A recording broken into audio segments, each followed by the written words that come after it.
Anyone see that commercial that came out last year, the Fragrant Burst commercial that's filmed in Boring? The one that, the one that Steve and Betty Bates is in, and Gene Rowley's in it, and Bob Boring and Glenda Boring's in it. Yep. Well, there's a cool moment in there where Glenda says, well, we don't have any gangs in Boring. There's no gangs, right, Bob? Bob agrees there's no gangs. And there isn't. But it got me thinking, was there ever a gang in Boring? So I got on the Oregonian Archive and searched Boring Gang, and I found something. Whoa! From 1919.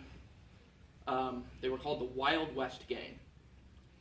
And the way they were caught is the sheriff stumbled across their little hideout, and he found in there rifles, money, purses, tobacco, pipes, and car inner tubes. But the most damning piece of evidence he found was a diary they kept with all their crimes and their bylaws.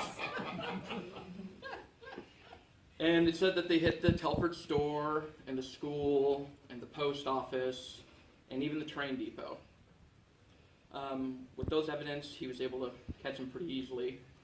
Their bylaws were that number 1 was no fighting, 2 was no lying, 3 was be quiet when you're on a sneak, and 4 was don't tell anyone about the clubhouse. And there's a 5th one, I'll get to that in a minute. So the sheriff caught him, all 3 members of the gang. There's Walter and Laurel. They were considered privates in the gang. They were 12 years old. And then there was the captain, Vernon Wilson, who was 14 years old. And they all went in front of the judge, and the 2 privates got off the 2 12-year-olds, but the captain got sent to Salem Reform School.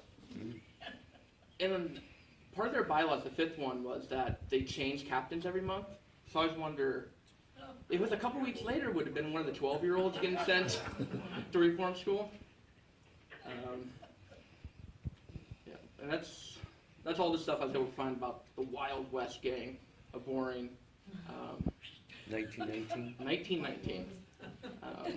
So we learned, yes, Boring did have a gang, but it was about 100 years ago, and it consisted of 2 tweens and a teen. And also, if you're gonna commit a series of crimes, it's probably best not to document it and keep that document with the evidence.